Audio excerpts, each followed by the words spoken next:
Vidas negras importam. Praia Grande, Vinícius Henrique. Praia Grande, mãe. Essa foi a resposta que abriu tanto os olhos da mãe quanto do padrasto italiano. Praia Grande era, de longe, a viagem que mais costumavam fazer, além de ser uma das praias mais perto da quebrada onde moravam.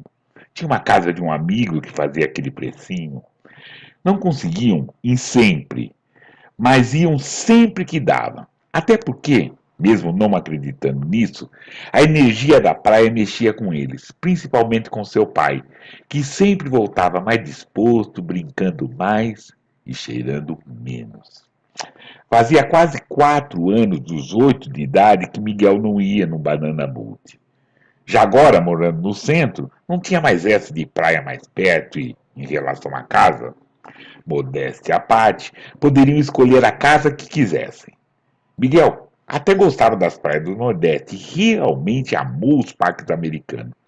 Mas aquele dia estava mais para. Não, mãe, quero Praia Grande mesmo. Aí, filho, tá bom, só porque é seu aniversário. Vai querer mais alguma coisa? A gente podia levar o papai dessa vez. Praia Grande, Vinícius Henrique, do livro Pretos Encontros. Nota de escurecimento, gerações. Eu ofereço essa boa conversa que a gente vai começar para o Vinícius Henrique, para meu irmão Paulo Rodolfo da Silva Camilo, para Valéria de Almeida, Bel Soares, Lisa Tavares e também para a memória de Milton Gonçalves, que mês retrasados nos deixou. E lembrando que Nota de Escurecimento tem um apoio da nosso web rádio. Todas as terças-feiras, às 20 horas, nós estamos lá transmitindo nosso programa. E também todas as quartas-feiras, às 17 horas. E agora a gente chama aqui, para o meio da roda, para a gente poder conversar, Evandro Cruz da Silva. Salve, Evandro, bem-vindo, querido. Boa noite, Plínio. Tudo bem? Como é que você tá? Nossa, melhor agora, né, querido, com você aqui para a gente poder falar de literatura preta, literatura negro-brasileira, dos seus escritos e seus olhares, querido. Eu também, prazer é meu. Assim, quando a gente começou a conversa, antes de começar a gravar, eu falei que estava conversando com um ídolo, e eu reitero aqui em público, tanto pelo seu trabalho de literatura quanto de difusão, para mim é uma honra estar aqui mesmo. Assim. Eu agradeço também, o Evandro ele tem muita coisa para mostrar, muitos olhares para mostrar na literatura e nessa questão da população negra brasileira. Sim, e aí, sim, querido, se apresente para a gente. Vou até deixar você para falar em forma de orador, né? Se apresente, conta para a gente quem é o Evandro, da onde ele veio, para onde ele vai, conte tudo. Claro, claro. Então, primeiro, todo mundo que nos ouve, nos assiste, né? Boa noite, boa tarde, bom dia, né? A saber o horário que a gente é acompanhado. Eu sou Evandro Cruz Silva, eu tenho 30 anos recém-feitos, fiz anteontem, então esse é meu presente de aniversário. Eu estava ouvindo o Plínio declamar o poema sobre Praia Grande e para mim uma grande coincidência, porque eu sou de São Vicente, né? E São Vicente é ao lado de Praia Grande. Então, isso é uma primeira coisa um tanto quanto específica, que é ser alguém vindo da Baixada Santista, né? Que é um lugar muito distinto. Eu vim da periferia da Baixada Santista, né? Do outro lado da ilha, como as pessoas falam, que é São Vicente, o bairro do Jockey. E ali, digamos assim, eu comecei uma certa trajetória de poder observar o mundo através de temas muito específicos e principalmente os temas da violência, né? A Baixada Santista sempre foi um lugar muito violento, São Vicente sempre foi muito violento, né?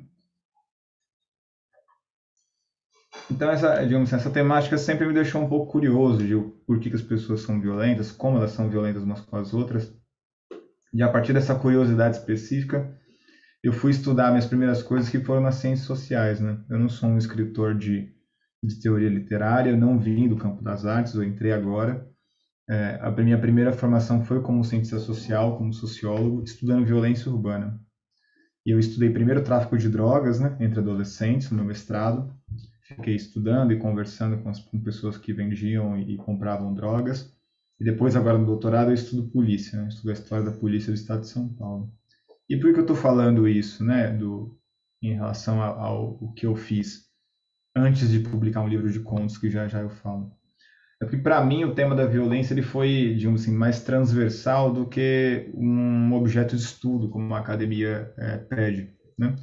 E nos últimos 3 anos, mais ou menos, eu comecei a testar outros formatos para entender o tema da violência, interseccionando ele com os temas das teorias raciais, né? E, digamos assim, o que exatamente é uma violência quando ela é marcada por marcadores raciais? Sejam eles de pessoas brancas, sejam eles de pessoas negras, como é que isso age e como é que isso opera dentro do mundo, né? E o meu primeiro, com perdão do trocadilho, né? O meu primeiro ensaio nesse tipo de novo formato foi um ensaio, né? Assim, de vez de escrever artigo acadêmico com todos os seus rigores e pareceristas e revistas e pares, né, e tal e coisa, eu fui escrever ensaio. Fui escrever ensaio num momento muito específico, em 2020. Eu ganhei um prêmio, que é o Prêmio Serrote de Ensaísmo, né, com um ensaio sobre o Abdias do Nascimento. Né. Eu relaciono a teoria do genocídio do negro brasileiro com o filme Orfeu Negro, do Marcel Camus.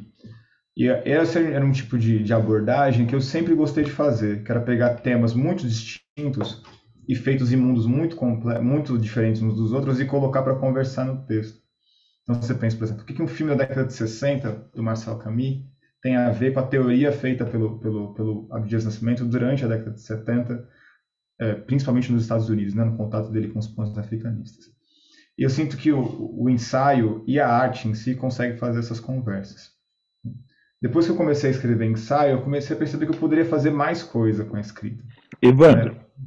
eu Oi. quero que você volte nisso que você sobe na Claro. vida. Mas aí você instiga, você levantou uma bola que é. Tá, beleza, você fez esse conversar. Conta pra gente, ecoa, dá um spoiler, indica pra gente como foi essa conversa. E principalmente, não sei como que é todos aqui que estão nos assistindo. Será que eles leram, assistiram esse filme, Orfeu? Né? Porque É teve alguma. verdade, né? Será que leram essas coisas? Então, desse. Nos, Não, nos vamos conduza, por partes, professor. então. Não, jamais, professor, que é você. Vamos por partes. Eu publiquei isso em ensaio, né? O ensaio é um texto argumentativo mais livre, muito mais livre do que o artigo, né? Você pode relacionar coisas que não são originalmente relacionadas, da mesma maneira que você pode fazer uma fantasia, uma ficção. O filme, que chama Orfeu Negro, ou Orfeu do Carnaval, ele é um filme de 54, se eu não me engano. Ele é filmado por um diretor francês chamado Marcel Camus, e ele é baseado numa peça de teatro do Vinícius de Moraes chamado Orfeu do Carnaval, né, que depois ficou conhecido como Orfeu Negro. Inclusive tem uma refilmagem desse filme com o Tony Garrido, que é uma refilmagem de 99. Essa é uma peça, né, que reinterpreta a lenda de Orfeu e Eurídice, né, esse deus que faz o céu nascer, né, e a sua amada Eurídice. Ela reinterpreta isso como uma cena de carnaval, né, assim como se o Orfeu fosse um mestre de carnaval, um mestre-sala negro, e a Eurídice fosse uma musa negra vindo do interior, né. E aí eles reinterpretam todo esse drama, né, como toda tragédia grega, tem todo um caminho que leva até a desgraça do personagem principal, né? Ou seja, você vê que digamos assim, é uma tragédia, nesse sentido, é uma tragédia grega transformada em tragédia negra, né? E aí essa trama toda se passa durante o carnaval, em que o Orfeu tenta conquistar Eurídice, enquanto ele é perseguido pela polícia, né? Que nessa peça é a morte, né? E no filme, digamos assim, na peça do Vinícius de Moraes, a dialética ali é entre o morro e o asfalto, né? Toda vez que o Orfeu desce para o asfalto, alguma coisa trágica acontece com ele. Toda vez que ele sobe para o morro, alguma coisa feliz acontece com ele. No filme, essa dialética está entre a favela e a polícia, né? Todos os encontros que a polícia tem com o Orfeu são encontros trágicos. E tem uma cena específica em que, após a Eurídice ter morrido, né, e não é um spoiler, porque em tragédia grega a musa sempre morre, né? Assim, a Eurídice morre, e o Orfeu vai atrás da Eurídice num prédio do IML. Né? E é uma cena muito bonita porque ele entra numa sala, né, que está em silêncio, ou seja, não tem o ruído do carnaval, né? O ruído do carnaval ele fica afônico. E o que ele encontra no lugar do corpo da Eurídice são pilhas e pilhas de papel. Né? E o zelador do ML, que é um outro homem negro, fala que aqui não tem papel, aqui não tem Eurídice, você não vai encontrar Eurídice, você só vai encontrar papel. Né? E depois que essa cena ocorre, esse zelador, você descobre que ele é um pai de santo, né? E ele leva o Orfeu até uma gira de candomblé, que é lá onde encontra a Eurídice, né? Encarnada numa preta velha. Essa cena, digamos assim, em que o personagem sai do silêncio do prédio do Estado, né? Onde só tem papéis, e é levado para uma gira de candomblé, onde ele encontra a Eurídice reencarnada numa preta velha, foi a cena que eu usei como inspiração para relacionar com a teoria do genocídio do negro brasileiro, do Abdias do Nascimento. Né? Essa teoria, que tem, digamos assim, como argumento principal, a ideia de que o Estado brasileiro, né, a formação do Estado brasileiro, ele é um projeto para embranquecer as pessoas, né, para desaparecer com a identidade negra, e no pós-fácil, né, do genocídio do negro brasileiro, a solução, digamos assim, para o reencontro do Brasil com a sua identidade negra está justamente na linguagem, né? Está na linguagem iorubá e na relação com as suas tendências africanas religiosas, né? O fim do genocídio do negro brasileiro, ele é um elogio ao candomblé, né? Essa ligação direta entre o Brasil e a África. Eu achei essas duas coisas uma grande coincidência, uma coincidência daquelas que você está vendo algo e você fala, puta, olha que coisa, né? Nos dois filmes, a relação entre o Estado e o candomblé é a do desaparecimento e do reencontro. E eu fiz um ensaio baseado nesse argumento. Esse ensaio ele tá na Serrote 35 e 36. Ele está nessa Serrote aqui, que é a revista do Instituto Moreira Salles. Ele saiu como... Deixa eu ver aqui.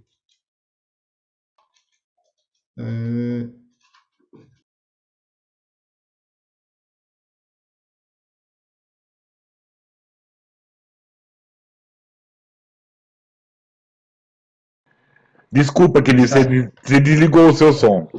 Foi sem querer. Ele saiu nessa edição aqui, ele chama Orfeu Enfrenta o Genocídio Negro. Ele está na revista Serrote.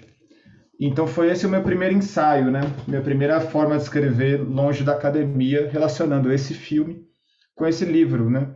Assim, o livro ele é muito central, né, para a nossa organização enquanto cultura e política, né? O Genocídio do Negro Brasileiro, a gente pode dizer que talvez seja o principal livro escrito por um negro brasileiro na história moderna da literatura. Ele é um livro que organiza tanto teoria, quanto estética, quanto teatro, quanto política, né? Mas, ao mesmo tempo, é engraçado porque esse filme, O Orfeu do Carnaval, O Orfeu Negro, ele não é um filme tão visto, né? Porque ele foi mal recebido na época. Então, é sempre interessante ver como se pode recuperar, né? Digamos assim, essas cenas perdidas. E foi assim que eu comecei a escrever coisas que não eram acadêmicas, entendeu? Foi nesse ensaio. Legal. Não, eu fecho o microfone para a gente poder conversar, ouvir e não ter os sons ambientes que a gente está aqui. Claro. Legal, querido. Tá, falando desses seus artigos e esse colher, esse cozinhar, essas questões todas, eu gostaria que você falasse desse seu mais recente artigo assim, que você escreveu, para você voltar no seu livro. A gente vai voltar no seu livro, mas vamos falar dessa sua produção, que acaba sendo, e aí eu vou deixar nos comentários, deixar em todos os lugares para as pessoas lerem, acabam sendo muito instigantes.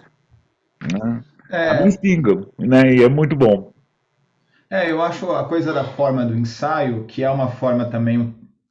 Eu não sei, eu tenho uma certa predileção por essas coisas que foram meio esquecidas, assim, né? Essas formas de escrever, essas formas de registrar. Eu acho que ver o filme do Marcel Camus, né, o Orfeu do Carnaval, eu vi durante a pandemia, naquele momento em que as pessoas não sabiam muito bem o que fazer com o próprio tempo, eu também não sabia, eu tinha esse DVD e vi, né? E a abordagem através do ensaio é mais ou menos a mesma coisa. É um gênero literário pouco usado, né? Mas ele é muito livre.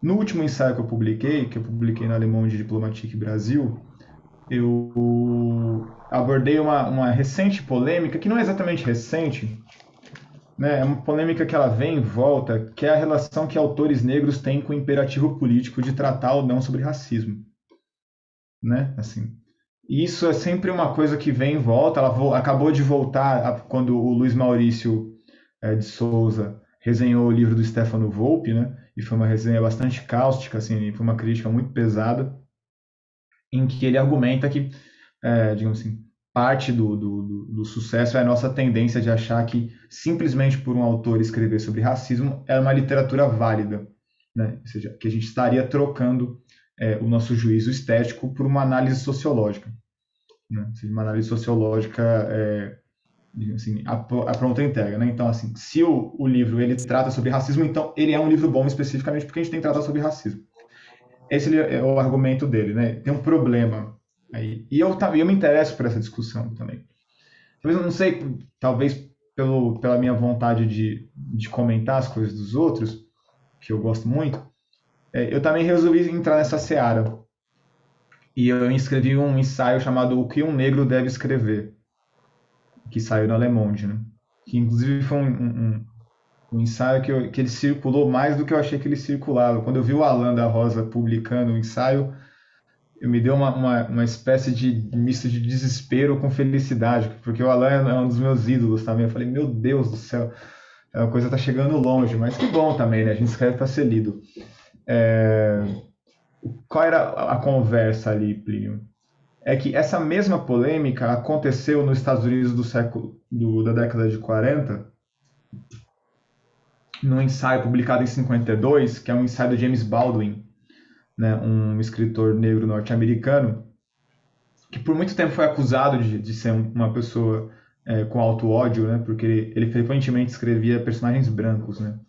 Ele era casado com um homem branco também, então ele é, digamos assim, um pouco acusado de ser uma pessoa que tem alto ódio por ser negro, né. Ele escreveu um ensaio comentando uh, um, ele escreveu um ensaio comentando um outro romance de um autor contemporâneo dele, que eu esqueci agora o nome, mas que o argumento era exatamente o mesmo que o argumento que o Luiz Maurício. Ele falava que o ensaio do contemporâneo dele só tinha validade porque ele estava tentando buscar a culpa branca.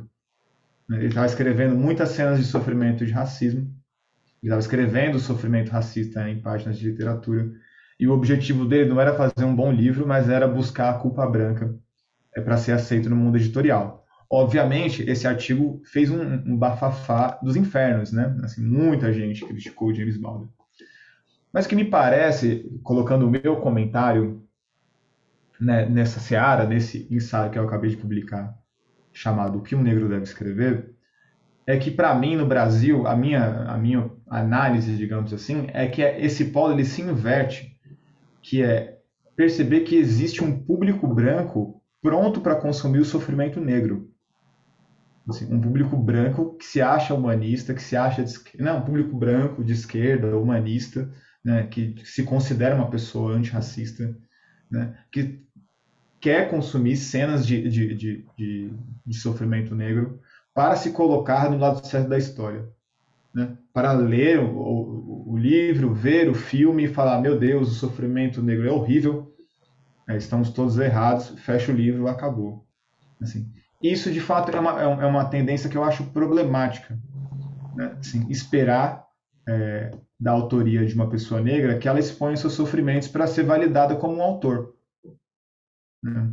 E isso eu sinto que, de fato, é uma tendência de mercado. Assim, há, de fato, uma expectativa de consumo do sofrimento negro, né? De consumo de cenas racistas. Não, obviamente, por regozijo do consumidor, né? É um consumo culpado, né? O consumidor branco culpado olhando aquilo e falando, não, beleza, eu pago para você me mostrar o quanto culpado eu sou. Então, digamos assim, o meu argumento era justamente mostrar como existia uma outra possibilidade, assim, né, de abordar a mesma temática. Eu acho que existe uma outra produção negra, quer dizer, uma outra produção negra não, a produção negra que me parece muito pujante no Brasil hoje em dia, são os autores que se recusam a dar respostas ao tal do problema do racismo, né? Assim, é que usam digamos assim, da moralidade dessas pessoas que estão prontas a consumir o nosso sofrimento como um reflexo contra elas mesmas. Eu acho que a Grace Passou, que você acabou de anunciar, é uma exímia autora nesse sentido. Né? Os textos da Grace Passou não dão resposta nenhuma e, com frequência, confundem aqueles que acham que entendem o que é um sofrimento racista. Assim, os curtas, então, de maneira mais doida ainda, você termina do nada, as personagens negras têm atitudes estranhíssimas. Eu acho isso de uma força intelectual enorme, porque, digamos assim, seria do nosso ponto falar, eu me recuso a responder a sua pergunta. Né? Acho que é isso. Não, com certeza, porque eu não vou discutir sobre racismo, eu até posso falar essa questão toda, porque a minha escrita e essa escrita que a gente está colocando, onde o nosso escurecimento tenta colaborar nessa literatura negro-brasileira, vem contar a nossa história, que nós que fomos sequestrados de lá, é essa a nossa história, que tem momentos X e momentos Y. Né? Espiar sua culpa, não vou te explicar, não vou te explicar onde você tem que fazer, não vou te dar os caminhos, né? Tô querendo escurecer essa literatura, trazer escritores, falar essas coisas, contar as minhas histórias que foram, na melhor das hipóteses ou na pior das hipóteses, embranquecidas ou invisibilizadas. Mas não quero só Sim, falar de racismo, não é só isso. Temos um montão de claro. outras coisas para contar. Temos uma preocupação, né, com a estética, com o entretenimento, com todas essas coisas, né? É isso, e vai por aí. Isso que eu peguei desse seu livro foi isso, né? Desse seu ensaio, perdão. Foi essa história. Não estou para explicar, não quero explicar, né? Quero Claro, e tem contar sobre escritores que vocês, ou que a maioria das pessoas esquecem, ou não sabem que existiram, né? Explicar que eles eram negros mesmo, Cruz de Souza, tá. Principalmente nesse mês, eu acho que até vale, assim, a gente tá, né? Lima Barreto, Luiz Gama, né? Machado de Assis, eles tinham uma postura negra, mas a gente tem que entender aquele momento que eles estavam. Ponto. Né? Essa história. claro. Evandro? Não, e tem uma operação que ela é muito cruel, que é você ficar obrigando as pessoas a contar sobre os piores episódios da vida dela, né? Assim, você achar que ela só tem uma validade de autoria, né? Só tem a validade do que ela pode falar se ela contar sobre os piores. Provavelmente são os piores episódios da vida dela, que são episódios racistas, né? Uhum. Então, por mais que você consiga ser aplaudido porque você contou alguma coisa que vai impressionar as pessoas, porque é uma violência extrema, no final é você que vai ficar com aquilo, né? É você que vai ficar com a dor e ficar com a dor de ter que contar aquela dor em público. Então tem um jogo muito perverso digamos assim, nessa exigência de se contar o sofrimento para poder ser ouvido. Né? Uhum. Assim, não é de graça, digamos. Ninguém entra, por exemplo, num debate público e começa a falar sobre episódios de racismo que sofreu, né, para uma plateia branca, que tá ali para te apoiar, digamos assim, né, assim, que ela compreende, ela é uma pessoa, são pessoas humanistas. Ninguém sai dali tão saudável quanto entrou. Não. Né? Porque você sabe que no final da noite essas pessoas vão para casa, né? Elas vão ficar felizes do jeito delas e você vai ficar com aquele fantasma de rememorado na sua cabeça, né? E um pouco, digamos, por exemplo, tem um filme que eu detesto do fundo do meu coração, que é 12 anos de escravidão, que é uma bizarrice, assim, né? É uma Uhum. bizarrice, é num nível bizarro. Acho que eu sou da família das pessoas retratadas, o processo até a morte a produtora. Que é 2 horas de um melodrama de sofrimento desgraçado para terminar com um mínimo de final feliz Não, e que você já sabe assim, 12 anos. É você aguentar. Tá, quantos anos tá? 6? Beleza, falta metade. tá Tá. chegando. Aí ele vai se. Sabe, eles vão ser felizes, porque vai ser só 12 anos. Então ele vai sair feito, já que ele escreveu o livro, 12 anos vai acabar. O título entrega. Sim, É. sim, total. E é uma exploração do sofrimento muito, muito vulgar, né? A gente tem né? que, eu sinto que é isso. O argumento é esse, assim, do ensaio, é fugir da exploração vulgar do sofrimento. Não, Acho que com isso é um lugar certeza. perigoso.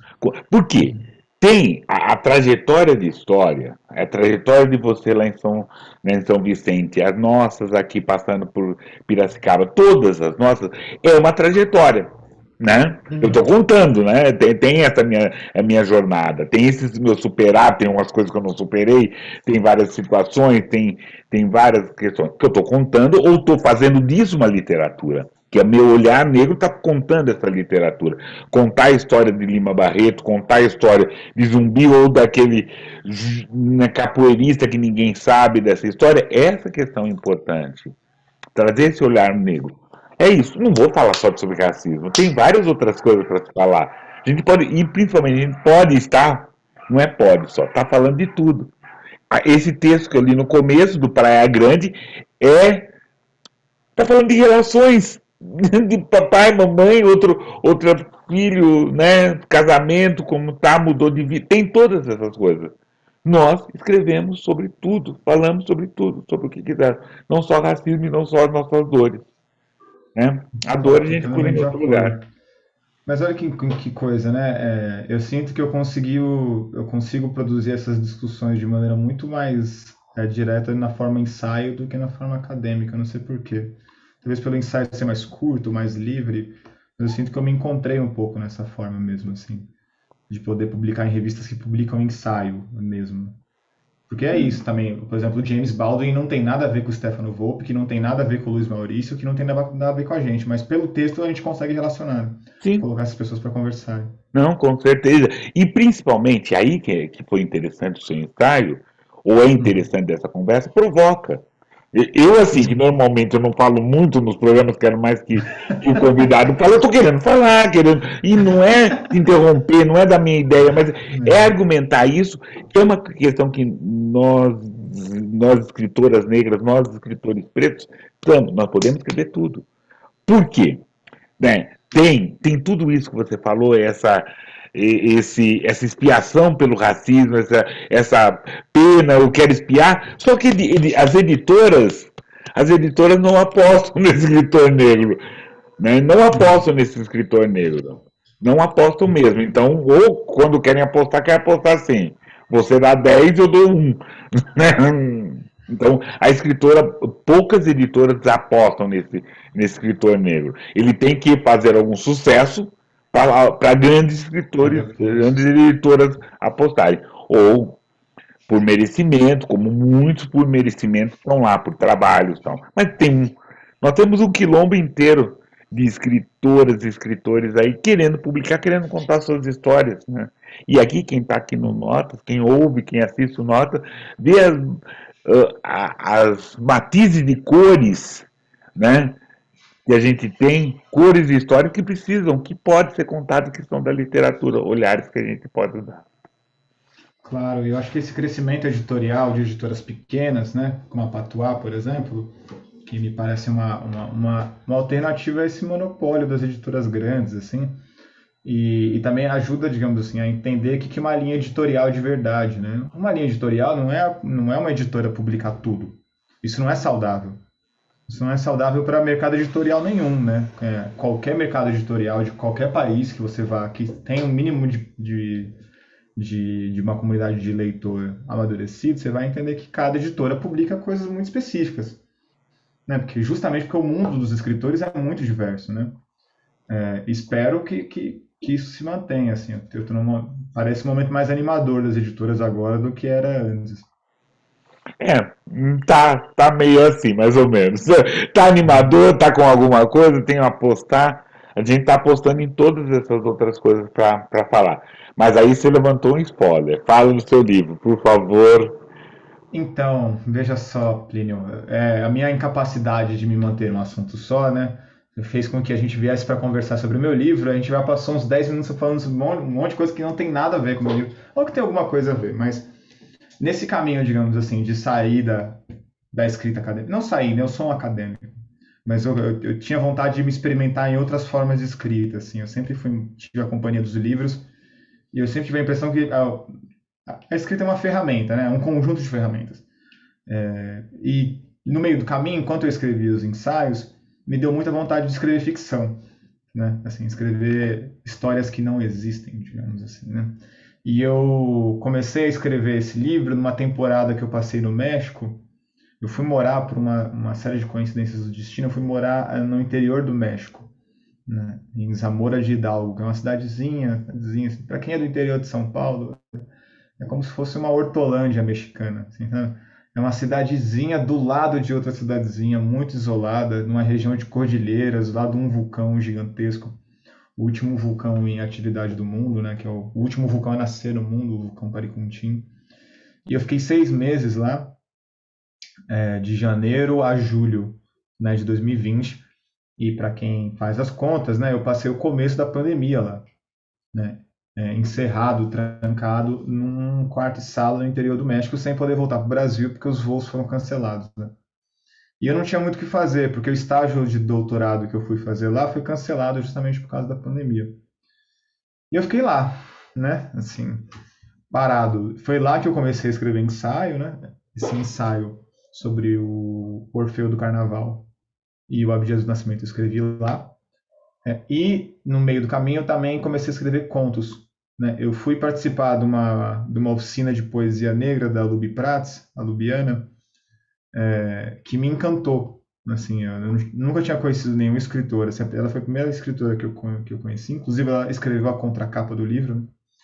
E eu gostei tanto de escrever aquelas poesias e pensar outras coisas para além da realidade que eu comecei a escrever contos. E depois eu entrei para a oficina de escrita do Ronaldo Bressani, né, que até hoje do qual eu faço parte. Então, naquele meio do caminho entre o Bressani e a Luby, eu comecei a escrever contos, muitos contos, assim. É engraçado como essas situações de isolamento elas mexem com a nossa cabeça, né? Porque eu não toquei no meu doutorado, que, digamos assim, entrou numa espécie de coma intelectual, não conseguia pensar naquilo, né? E abri mão de um monte de artigo em que eu ia publicar em revista, em livro acadêmico, essas coisas. E comecei a escrever o máximo possível de coisas que não tinha a ver com a academia. No meio de um caminho, eu percebi que eu tinha 14 contos, né? E que se eu pudesse olhar eles com mais calma, eles tinham uma certa linha de argumentação dentro de si, né? O Ronaldo ele sempre fala que existe uma diferença num livro de contos e um livro com contos, né? No livro de contos ele tem um argumento central, né? Ele tem um argumento coeso que vai costurando de um conto a outro. E é sempre mais saudável o livro ter alguns argumentos do que ser uma reunião, né? Principalmente quando você é um estreante, né? Quando você é um autor mais experiente, por exemplo, se o Plínio for lançar uma reunião de contos, as pessoas vão. São os contos do Plínio, né? Todo mundo sabe quem é o Plínio Camilo, né? Eu, que sou um estreante, eu precisava de um livro que fosse mais coeso, né? Fosse menor e mais coeso, assim, tivesse um argumento entre si. E nessa história, né, nesses 14 contos, eu fui mandando, eu discutindo com as pessoas, aí fui cortando um, cortando o outro, cortando o outro, né? Sobraram 10. Mandei, né, por indicação de uma amiga minha, esse livro para a Patuá, né, a editora, e né, para o editor, o Eduardo Lacerda, grande amigo e grande conhecido do círculo literário. E a gente criou esse livro, né, que é o Praia Artificial, meu livro de estreia. E com o tempo, né, ele tem uma contracapa da Lubi Prats, né, e a orelha é do Ronaldo Bressani, então as pessoas que participaram da composição participaram também do livro. E ele é um livro, digamos assim, ele é um livro que esses 10 contos eles têm um argumento específico sobre a mestiçagem brasileira. A mestiçagem branco-negro, né, branco-negro indígena. Eu vim de uma família muito mestiça, né, muito mestiça, muito mesmo. Assim, a minha reunião de família é uma loucura. Assim, tem de loiro a japonês, a indígena, a preto retinto, há um monte de gente que tem a pele um monte de tom. E essa experiência, ela sempre me pareceu uma experiência muito específica para pensar a violência racial. Assim, muito específica mesmo. Tanto das pessoas entre si, quanto das pessoas umas contra as outras.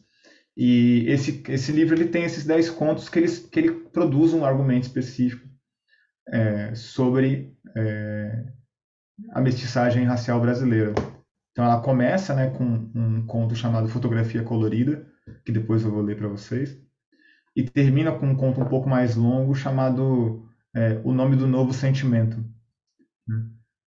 E essas coisas, eu sempre gostei desses desafios de escrita, e sempre gostei também de instigar os outros das coisas que eu escrevo, como eu acabei de fazer com Plínio. E eu queria fazer um livro sobre relações raciais, e eu comecei a imaginar como é que seria um livro sobre relações raciais que nunca usasse a palavra negro. Assim, um livro inteiro sobre relações raciais que nunca usasse a palavra negro. Eu quase consegui, né? Porque no meu livro a palavra negro aparece uma vez só. Né? Ela é utilizada apenas uma vez. E foi muito divertido fazer essas histórias, que elas são, assim, de maneira um tanto quanto incidental sobre relações raciais, só que a palavra que a gente mais usa para discutir relações raciais, que é negro, é bem óbvio, assim, a gente usa muito mais a palavra negro do que usa a palavra preto, branco, indígena, asiático, muito mais do que mulato, muito mais do que pardo, né? Digamos, negro é o signo da discussão racial brasileira. Foi muito interessante fazer um livro de 100 páginas em que essa palavra aparece apenas uma vez. E foi assim que apareceu esse livro de 10 contos, que é a minha estreia na literatura de ficção, depois de ter feito os ensaios. Né? Eu acho ótimas paradas que você dá, né? Você pega, aí agora eu tenho que ligar o microfone aqui. Ótimo. Né? Mas muito legal, não, porque eu estou pensando nesses exercícios literários, né? Que é interessante a gente fazer um texto, né? Uma questão toda que tem esse envolvimento, tem essa atenção, você não usar a palavra negro. Isso é muito interessante mesmo, muito interessante mesmo.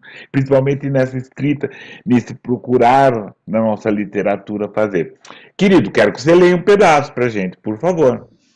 Tudo bem, eu vou ler o primeiro conto, então. Uma prática pouco usual declamar contos. Olha que bonito. Ficou bonito, eu gostei do livro. Eu vou te mandar uma, vai estar chegando minha nova remessa de Não, escritura. não, vamos fazer o escambo mão a mão. Tem alguns para falar aqui. Tem o Pretos Encontros aqui que é Nossa, interessante vamos para. fazer. A gente Vamos faz fazer uma sim. troca em mãos.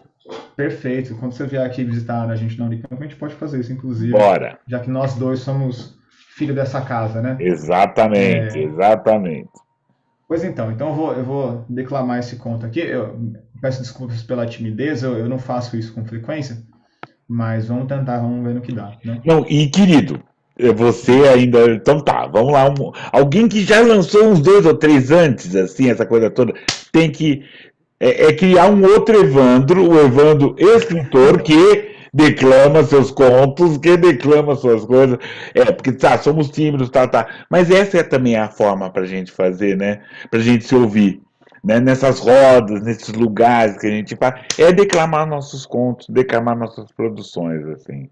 Com certeza mesmo. Eu uma vez conversando com uma amiga minha que é DJ, ela falava a mesma coisa, assim. Ela fala que ela fala assim, se eu fosse lá ser DJ ia ser péssimo, né? Mas ainda bem que eu tenho uma imaginação fértil. Então ela sempre que ela vai tocar, ela se maqueia para virar outra pessoa. Né? Talvez, né? Você cria o Evandro falador, assim, declamador, e boa, tá, tá, tá, e que ele cuida do Evandro e o outro, o Evandro Cruzilo. O livro dos livros aqui quietinho é outra pessoa. Exatamente. Ele é um amigo que tá ali lá, de trazer a bolsa. Vamos lá, então, Plínio. Vou fazer aqui. Bem, o conto chama Fotografia Colorida. Ele é o primeiro conto do livro. Né? Fotografia Colorida. 1. Mormaço. O suor escorre pelo lado inferior da sua coxa, que cola no piso a partir do lugar onde a pele despega do short de linho. Você tem a impressão de ouvir um barulho no portão, mas ignora. Ao seu lado, você vê o tecido felpudo do tapete e sobre ele uma pilha de álbuns de fotografia. Você recosta no corpo da parede da sala da sua família, que já foi cheia, mas agora só tem você. Você usa a ponta da unha do seu indicador esquerdo para abrir uma lata que solta um barulho fino de gás recém-liberto. Toma um gole de cerveja, folheia um dos livros e separa alguns retratos que te interessam. Você estaciona a visão na primeira fotografia colorida, que se destaca entre outras folhas em tons de cinza. Um homem escuro e bigodudo, uma mulher clara e com cabelos cacheados, um corpo pequeno e desajeitado. Seu pai, sua mãe, você. 2. Você percebe uma anotação no verso dessa imagem, escrita numa caligrafia que reconhece como sua letra de infância. Um garrancho desajeitado, mas que mesmo assim parece de outro mundo. Abre aspas. O corpo branco é feito de 70% de água. O meu corpo é feito de um pouco de desejo, o resto é tudo sede e trauma. Aquela definitivamente não era uma lembrança sua. Você tem a impressão de que o barulho no portão aumentou, de que agora tentam forçar a maçaneta do alumínio. Você pensa em que seria uma boa ideia ver quem é, o que está acontecendo, mas desiste.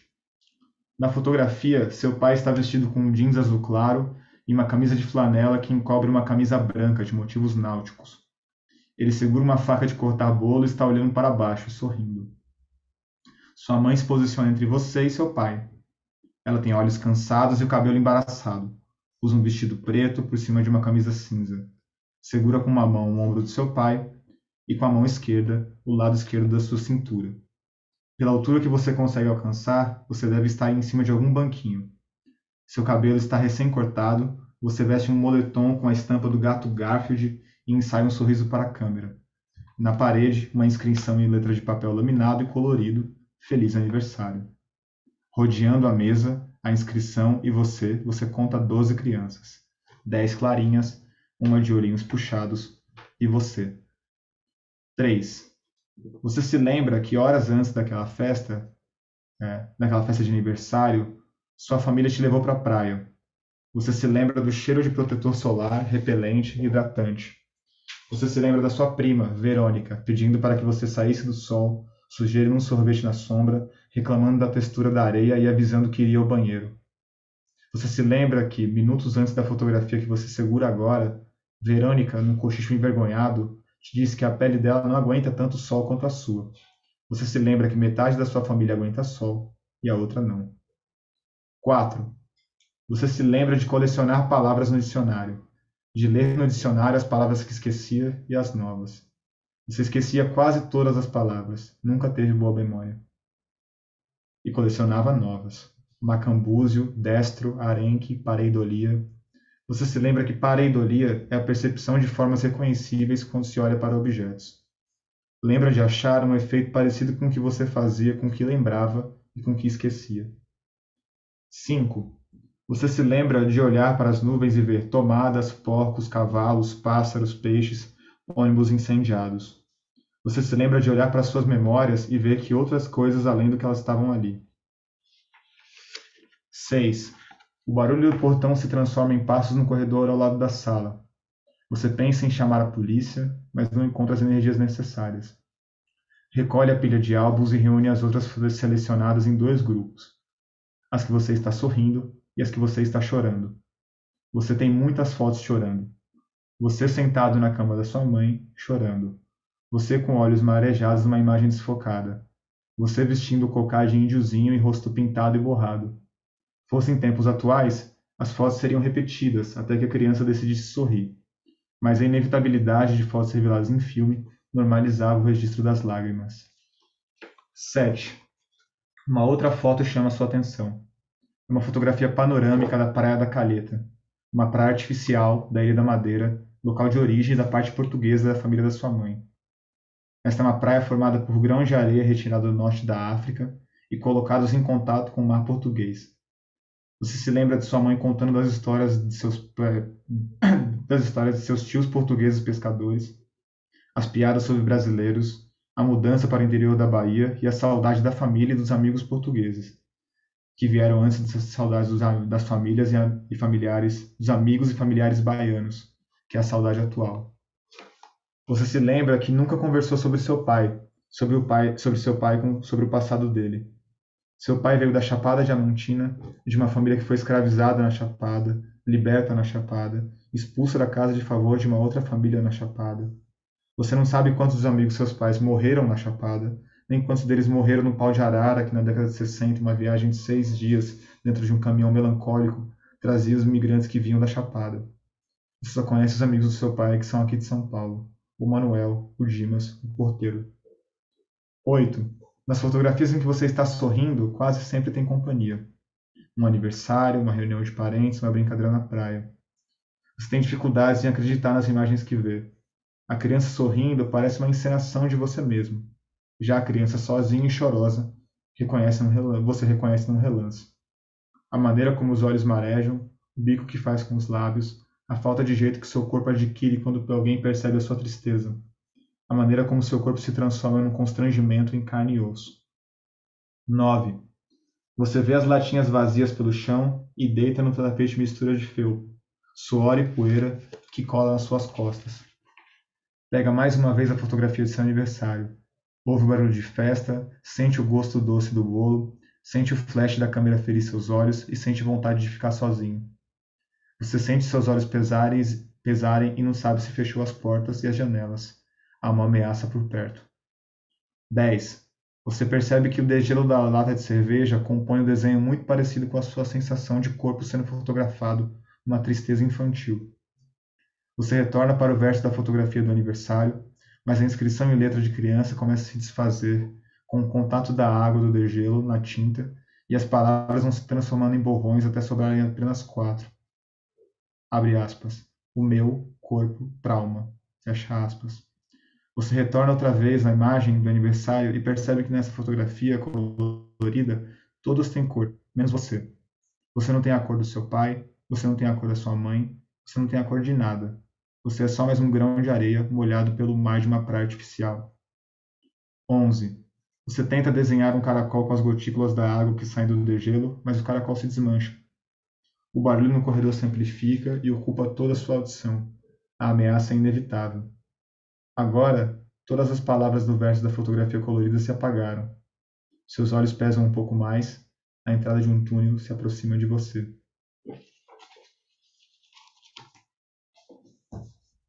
Parabéns, querido. Parabéns. Adorei esse narrador na segunda pessoa. Esse é muito interessante. E para uma apresentação muito interessante, porque você. E é esse, muitos dos nossos narradores, ou acredito que a maioria desses nossos narradores que a gente faz nessa nossa literatura, não são isentos. Isentões, né? Neutros, só o shampoo. Né? E esse seu narrador não é isento, ele tá ali, ele tá conduzindo a história, ele tá cortando essa história, assim, né?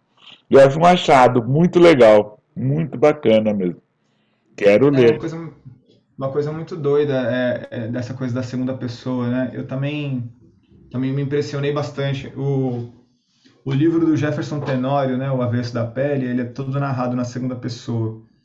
E o livro da Cláudia Rankine, A Marca, se eu não me engano, também é todo narrado numa segunda pessoa, né? E eu achei interessante porque esse é o primeiro conto do livro e o livro ele não tem sumário, né? O sumário dele é no fim, ele aqui, né? Na última página.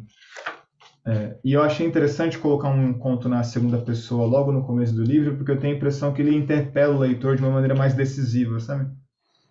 O leitor, a leitura, ele abre o livro e ele já começa com uma coisa, você, e fica, ele, digamos assim, chamado à responsabilidade. E eu queria criar criar esse conto que colocasse o meu leitor na posição de solidão que eu sinto, né? Assim, e acho que a segunda pessoa serve muito bem para isso, para você colocar o outro na sua posição, né? Sim, e joga ele num desconforto, que você não tá falando. Ele olhava a coisa, então você fala, você. Aham, Aí o exato. leitor fica, eu não. Que você que é esse? Né? Tem esse desconforto. E é interessante você mexer com a cadeira, né? Colocar esse leitor em prontidão, porque ó, o que virar vai ser outra coisa. Então, você não é para você passar essa leitura, fechar e ir embora. Essa leitura que Sim. ela precisa ressoar mais tempo. E essa escolha do você é muito interessante, porque ele te desconforta. Ele te tira do conforto. Ele te tira do conforto. Sim. Beleza. A ideia era justamente essa mesmo, era balançar a pessoa no primeiro conto, né? Lógico, né? Aquela coisa assim. No melhor sentido, você dá um soco para deixar ele pelo menos de joelho. Aí ele fala assim: fique esperto, mano. Fique espertão porque a coisa vem, né? Vai apanhar. Querido, eu vou pedir licença para você para fazer uma estante preta, Claro. assim, por favor, e aproveitar e falar com todas e todos, né, nesse nosso momento e pedir essa gentileza para você que tá nos assistindo, comenta essa nossa conversa, né? Fale dessa nossa conversa, fale das nossas coisas.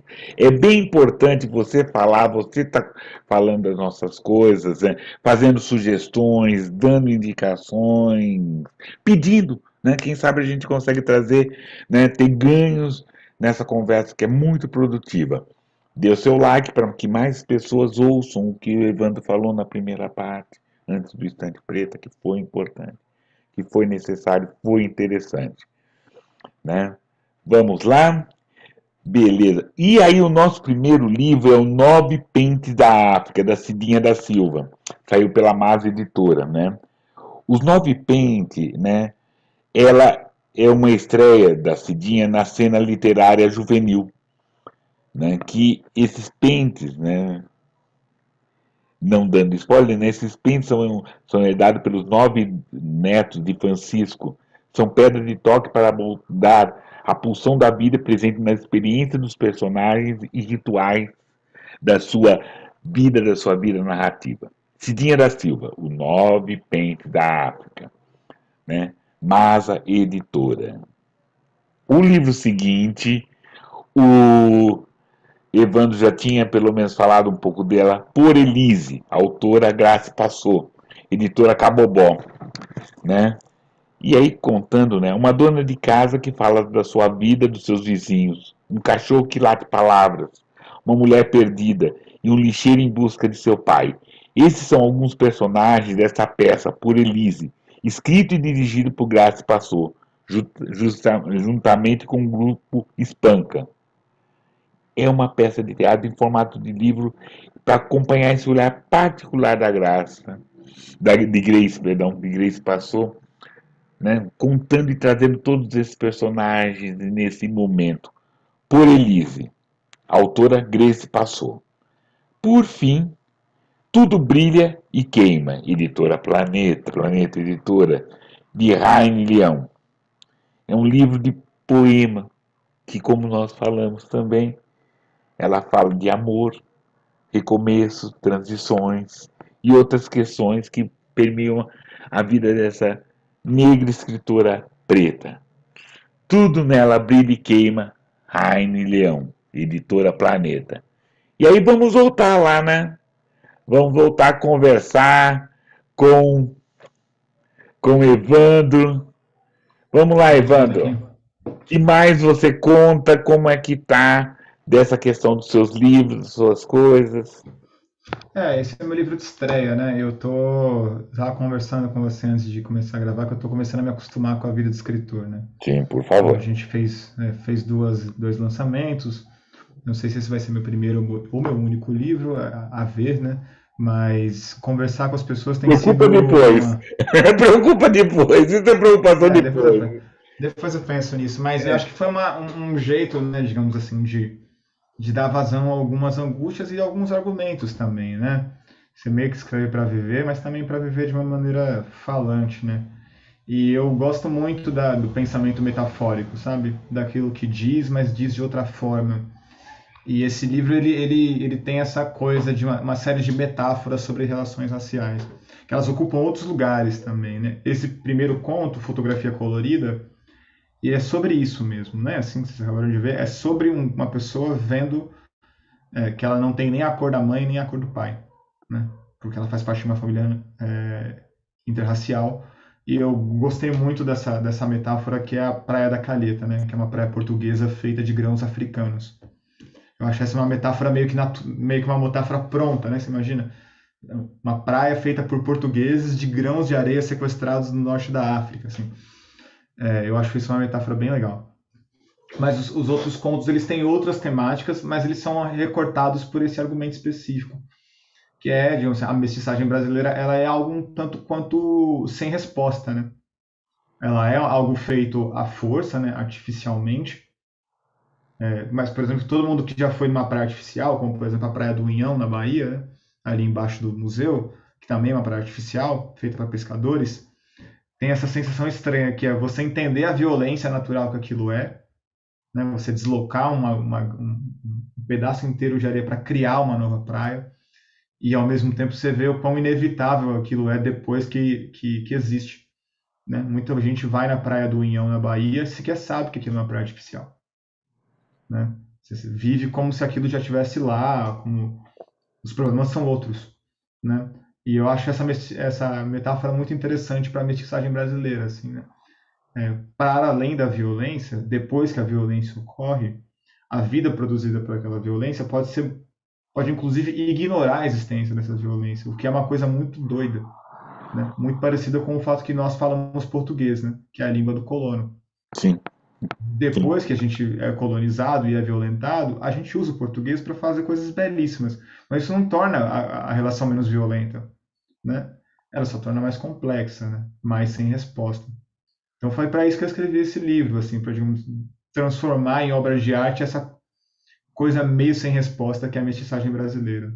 sim, sim, e provocar, e fazer pensar, né? E fazer a gente entender todas essas coisas, e principalmente os que têm essa mestiçagem com mais visibilidade, não sei qual seria o tempo, ou que os outros que têm mestiçagem você nem sabe, né?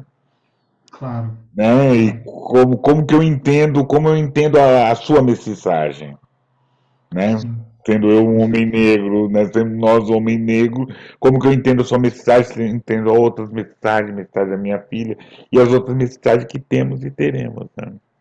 Com certeza. Principalmente, por exemplo, a mestiçagem indígena que se tornou, digamos assim, algo um tanto quanto desaparecido, que agora voltou a ser uma questão, né? Porque boa parte do que a gente não, principalmente no Sudeste e no Centro-Oeste brasileiro, de mestiços negros, na verdade são mestiços indígenas, né? Assim, eles são mestiços de outros troncos étnicos e trazem outras problemáticas, né? Assim, depois Sim. do tempo vivendo no México, isso me deixou mais espantado, né? Onde lá o problema racial são indígenas e brancos, né? Assim, isso me deixou bastante espantado mesmo e bastante curioso. Eu sinto que eu e você, a gente vai participar de uma geração que vai dar outro enfoque para esse problema da mestiçagem, que não vai ser nem o enfoque da democracia racial, que aquilo era genocídio, Não, né? com certeza. Também não vai ser, penso eu, que não será o enfoque do colorismo, também de tentar criar, digamos assim, hierarquias internas à coloração de pele. Não, Eu nem sinto dá. que há uma, Nem dá. eu sinto que há uma resposta por vir, assim, que não é que a gente vai descobrir qual é. E aqui a gente está trabalhando por, né? Eu acho que nem vamos descobrir, a gente vai trabalhar por, né? É, Essas discussões, ou na minha pequenez, né? No que a gente vai escrever, no que a gente vai falar, no que a gente vai discutir, para contribuir isso. A gente tem que, querido, essa brincadeira, a partir desse sequestro, a partir de ter nos tirado da Terra, a nossa existência é uma luta, não, não é uma questão assim, sabe? A nossa existência é ativa. Porque se a gente parar, embranquece. Se a gente parar, inviabiliza, sabe? A gente fica invisível. Então é nossas ações. E aí a gente está atento, que a minha contribuição é importante, mas ela só é importante nesse quilombo com a sua contribuição, com o seu olhar, que não precisa ser o mesmo, e muitas vezes não é, e que bom que não sim, seja, né, com claro. outras contribuições, assim, né, mas é ativo, Sim. esquece, né, não, não vai cair no nosso colo, Não, não vai. não vai cair no nosso colo, infelizmente, não vai cair no nosso colo. Seria bom de ter uma herança, mas a gente não tem Ah, isso não, ainda. não, não vamos ter, não vai ter aquela coisa que vou acordar de manhã, tá tudo assim, entendido, isso, aquilo, tá, não vai. A gente vai construir, a gente vai passar, vamos cometer exageros, vamos cometer, né, eu fico imaginando com a experiência que eu tenho, que eu tive assim, tem que exagerar para a gente conseguir a medida, porque se você começar, vamos ser ponderados, agora vai metade. Então vamos pedir tudo para ir metade. Exato. Porque se você querer começar agora, vai metade da metade, né? Então, a gente fica achando Isso é nem verdade. essas coisas. Querido, dá o seu serviço do seu livro, como que nós podemos adquirir, como que a gente possa. O meu livro ele está disponível na editora, né, na editora da Patuá, tem lá para vender. Ou você pode comprar diretamente comigo, que eu gosto mais, porque eu posso assinar, né? É sempre que as A minha pessoas mão tem compram a minha comigo. assinatura, a minha Ah, total. dedicatória. Eu adoro também. Cara, eu fiz isso 120 vezes nos últimos 2 meses. Assim, mandando direto da minha mão 120 libras para os outros. Eu achei isso ótimo, assim. E teve também um monte que saiu de clube. Eu gosto desse contato direto com os meus leitores. Então, quem quiser livros meus e acompanhar o que eu escrevo, me segue no Instagram ou no Twitter, que a arroba é a mesma, né? Que é Cruz S Evandro. Assim, depois se você quiser colocar Ah, perfeito. Se você me no passa, eu vídeo, coloco todas as questões. porque eu uso bastante as redes sociais para me comunicar com as pessoas, assim, eu sou dessa geração que vive nas redes sociais, né? Não, com certeza, com certeza. E o Evandro é acessível, porque assim, o convite foi rápido, encontrei, Puta, tá, tá, tá. Ele topou de prima, foi muito generoso, isso é topou de lógico, né, prima. Plínio? Como é que eu ia recusar um convite seu, pelo amor de Deus? Não, sei lá, né? Aquela coisa, mas olha, por favor, vamos lá, tá nas inscrições aqui, tá aqui onde conseguir esses textos, textos do Serrote, essas coisas todas. Vamos começar. Querido, vou pedir uma licencinha para a gente fazer Claro. um, uma coisa para a gente começar já a voltar, falar que da próxima semana. Nós estamos assim, né? No nosso Perfeito. próximo encontro. Nosso próximo encontro vai ser uma conversa também interessante, também intrigante, com a Cláudia Carvalho. A gente vamos conversar sobre literatura, saúde, olhares, ser negro aqui, ali, no Maranhão também, né? Vamos lá. E aí eu peço, assine nosso canal, divulgue, faça comentários, né? Concorde, discorde, comente, vamos lá. Vamos trazer, façam sugestões, por favor, certo? Evandro, querido, estamos terminando, sabe assim, quero agradecer muito sua gentileza, sua paciência, sua sapiência, seu olhar, essas interações foi muito interessante, muito instigante, assim. Com certeza comigo deu vontade, então, para a gente conversar muito mais. Com certeza, Então, vamos sim. procurem o Evandro, né? Evandro Cruz da Silva, tá lá o arroba. Qual que é o seu Instagram? Arroba Cruz S. Evandro. Leandro, isso. Beleza? Então vamos lá, vamos olhar as pessoas, vamos ver todas essas Ah, coisas. Muito obrigado, querido. obrigado você, Plínio. Foi um prazer imenso, assim. Fiquei muito honrado com o convite. É isso, eu sou um escritor iniciante, eu sou um ensaísta iniciante, eu sou iniciante em muita coisa, né? Mas eu gosto de conversar sobre as coisas que eu faço, acho um bom jeito de trabalhar. E espero que essa não seja a primeira conversa, com certeza não vai ser, a gente vai conversar mais vezes, com certeza. Não, com certeza. Aí assim, a primeira eu convidei, agora estou aceitando o seu convite. Então a gente Fechou. vai trocar coisas, trocar ideias assim. E aí eu agradeço o olhar de todas, de todos, peço para que se cuidem, prestem atenção, usem máscara, lavem as mãos, essas coisas todas, tomem esse cuidado com o outro, né? Porque é isso, né? A nossa literatura ela depende desse outro. É aquele que escreve, aquele que lê, aquele que comenta, aquele que constrói, aquele que contribui, Com certeza. né? A gente não faz sozinho. Evandro, obrigado, querido, muito obrigado mesmo. Obrigado você, Plínio. Boa noite, querido. Até, tudo de bom. Tchau, Tchau, tchau. até.